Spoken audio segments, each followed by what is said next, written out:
स्वागत है आपका। सबसे पहले हम आप सबको ये बता देते हैं कि चैन खराब होने के कारण हम इसको बंद नहीं कर सकते। ये मैं आप सबको इसलिए बता रहा हूँ दोस्तों, ताकि आप लोग मुझे छपरी ना समझे। और अगर फिर भी आप ऐसा समझते हैं कि हम छपरी हैं तो क्या कर सकते हैं। खैर, क्या होगा दोस्तों अगर इंटरनेट की दुनिया के दो चमचमाते सितारे आपस में ही भिड़ जाए। क्या हाल है दीपक भाई? क्या हाल है दीपक भाई? अभी आप सबको पता चलेगा कि किसी से भी हालचाल पूछने का नतीजा क्या होता है। पुनीत सुपरस्टार, मुझे तुम्हारे फैमिली बैकग्राउंड के बारे में पता चला कि तुम एक भिखारी हो, एक गरीब बाप की औलाद हो, और मैं तुम्हारी हेल्प करना चाहूंगा। देखो, इस बात का बिल्कुल बुरा मत मानना कि तुम एक भिखारी हो। अब इतना मरवाने के बाद सामने वाला इंसान चुप तो रहेगा नहीं। तेरी औकात नहीं है मेरे को पालने की, तेरी औकात नहीं है मेरे को पालने की। तू एक 2 कौड़ी का इंसान था, 2 कौड़ी का इंसान है, और तू 2 कौड़ी का इंसान ही रहेगा। बदकिस्मती से पुनीत भाई की जल जाती है और वह सीधा गिरे बान पकड़ लेते हैं। लेकिन क्या सामने वाले को इससे कोई फर्क पड़ता है?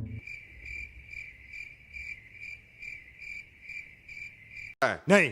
अब जब ये पुनीत को ये पता चलता है कि इस भरे माहौल में बेइज्जती उन्हीं की हो रही है, तो वे अपना ब्रह्मास्त्र इस्तेमाल करते हैं। बड़े कोठी बंगले वाले लोगों के सामने साले 10-10 रुपए की सिगरेट पी के ये कोठा कहाँ है? कोठी बंगले वाले लोगों के सामने साले 10-10 रुपए की सिगरेट पी के लोगों को ये दिखाता है कि मैं करोड़पति इंसान हूँ। आखिर इस कश्मीरी कली को ये हुआ क्या है?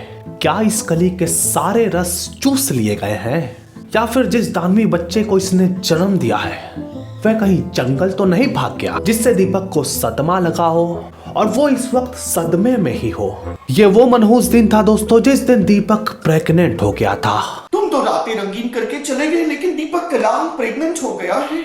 उसकी माँ ये आस लगाई थी कि दीपक का बच्चा दीपक की तरह ना निकले।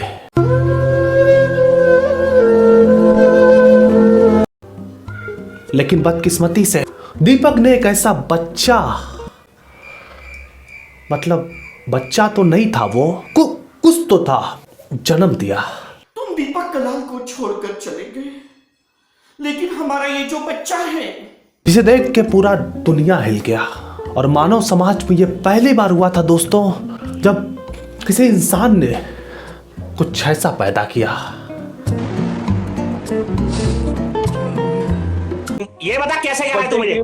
बर्थडे के वीडियोस विश कर करके तुम लोगों से पैसा इकट्ठा करते हो, ऐसे मैंने सुना है। साले तू ट्रक वालों के पास जाता है रात को, मैंने मना करा तुझे, तू रात को। क्या हो रहा है दोस्तों, ये दोनों तो एक दूसरे की किताबें ही खोल रहे हैं। नहीं मतलब ठीक है यार, ट्रक वाले के पास जाता होगा, लेकिन हो सकता है वो लिफ्ट लेने जा रहा होगा, क्योंकि सुनसान इलाका, अंधेरी रात, कुछ भी हो सकता है।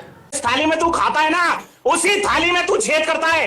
तूने सोनिया अरोड़ा को धोखा दिया है। मेरी कल सोनिया अरोड़ा से बात हुई है।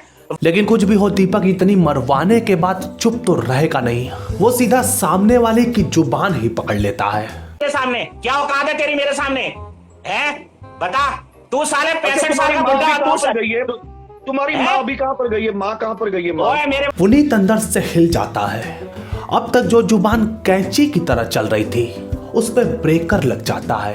किसी ने सही कहा है कि हमला एक ही हो लेकिन दमदार होना चाहिए।